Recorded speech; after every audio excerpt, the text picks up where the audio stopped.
Welcome back to our channel. So today in this video we are going to discuss about how to train a custom GPT for your company knowledge base. So without wasting much of our time, let's get straight into the video. So to train a custom GPT for your company's knowledge base, use a platform like OpenAI's Custom GPT Builder or a third-party tool, then upload relevant documents. So first of all, you need to have a Pro account. You need to simply open ChatGPT and subscribe to the Pro version of it.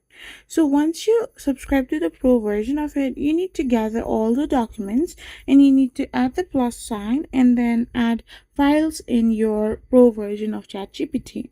It will now get a basic knowledge about what your company is. After you have done this, you need to now simply define what do you want from these documents or how do you want these documents to be curated.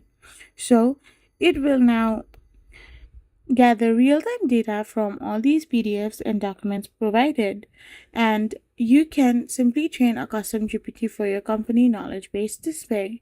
I hope you found this video helpful, so don't forget to hit that subscribe button and do give us a thumbs up. We will be back again with more informative videos. Thank you for watching.